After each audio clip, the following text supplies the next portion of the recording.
भाद्रपद शुक्ल एकादशी की पौराणिक कथा। युधिष्ठिर कहने लगे कि हे भगवान, भाद्रपद शुक्ल एकादशी का क्या नाम है, इसकी विधि तथा इसका महात्म्य कृपा करके कहिए। तब भगवान श्री कृष्ण कहने लगे कि इस पुण्य, स्वर्ग और मोक्ष को देने वाली तथा सब पापों का नाश करने वाली उत्तम वामन एकादशी का महात्म्य मैं तुमसे कहता हूँ। तुम ध्यानपूर्वक सुनो। यह पद्मा परिवर्तिनी एकादशी जयंती एकादशी भी कहलाती है। इसका यज्ञ करने से वाजपेय यज्ञ का फल मिलता है। पापियों के पाप नाश करने के लिए इससे बढ़कर कोई उपाय नहीं। जो मनुष्य इस एकादशी के दिन मेरी वामन रूप की पूजा करता है, उससे तीनों लोग पूज्य होते हैं। अतः मोक्ष की इच्छा करने वाले मनुष्य इस व्रत को अवश्य करे। जो कमल नयन भगवान का कमल से पूजन करते हैं, वे अवश्य भगवान के समीप जाते हैं।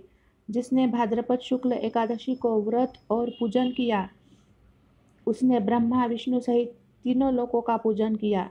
अतः हरिवासर अर्थात एकादशी का व्रत अवश्य करना चाहिए। इस दिन भगवान करवट लेते हैं, इसलिए इसको परिवर्तिनी एकादशी भी कहते हैं।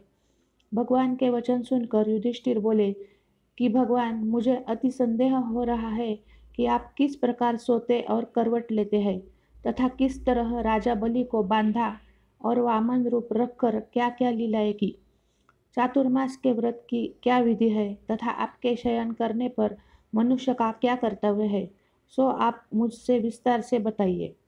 श्री कृष्ण कहने लगे कि हे राजन, अब आप सब पापों को नष्ट करने वाली कथा का श्रवण करें। त्रेता युग में बलि नामक एक दैत्य था। वह मेरा परम भक्त था। विविध प्रकार के वेद सूक्तों से मेरा पूजन किया करता था और नित्य ही ब्राह्मणों का पूजन तथा यज्ञ के आयोजन करता था। लेकिन इंद्र से द्वेष के कारण उसने इंद्रलोक तथा सभी देवताओं को जीत लिया। इस कारण सभी देवता एकत्र होकर सोच विचार कर भगवान के पास गए। बृहस्पति सहित इंद्रादिक देवता प्रभु के निकट जाकर और नतमस्तक होकर वेद मंत्रों द्वारा भगवान का पूजन और स्तुति करने लगे। अतः मैंने वामन रूप धारण करके 5वां अवतार लिया और फिर अत्यंत तेजस्वी रूप से राजा बलि को जीत लिया। इतनी वार्ता सुनकर राजा युधिष्ठिर बोले कि हे जनार्दन, आपने वामन रूप धारण करके इस महाबली दैत्य को किस प्रकार जीता। श्री कृष्ण कहने लगे कि मैंने बलि से 3 पग भूमि की याचना करते हुए कहा, ये मुझको 3 लोकों के समान है, 3 लोकों के समान है, और हे राजन, यह तुमको अवश्य ही देनी होगी। राजा बलि ने इसे तुच्छ याचना समझकर 3 पग भूमि का संकल्प मुझको दे दिया और मैंने अपने त्रिविक्रम रूप को बढ़ाकर यहाँ तक कि भूलोक में पद, भुवरलोक में जंघा, स्वर्गलोक में कमर, महलोक में पेट, जनलोक में हृदय, यमलोक में कंठ की स्थापना कर सत्यलोक में मुख, उसके ऊपर मस्तक स्थापित किया। सूर्य, चंद्रमा आदि सब ग्रह, गण, योग, नक्षत्र, इंद्रादिक देवता और शेष आदि सब नागगणों ने विविध प्रकार से वेद सूक्तों से प्रार्थना की।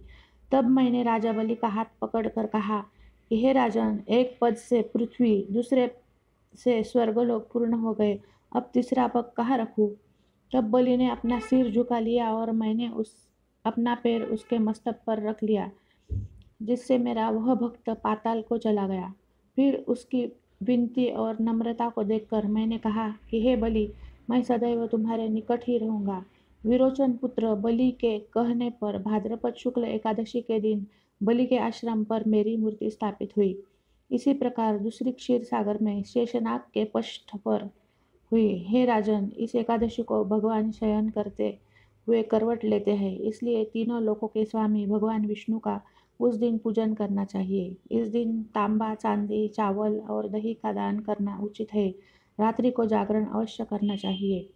जो विधि पूर्वक इस एकादशी का व्रत करते हैं, वे सब पापों से मुक्त होकर स्वर्ग में जाकर चंद्रमा के समान प्रकाशित होते हैं और यश पाते हैं।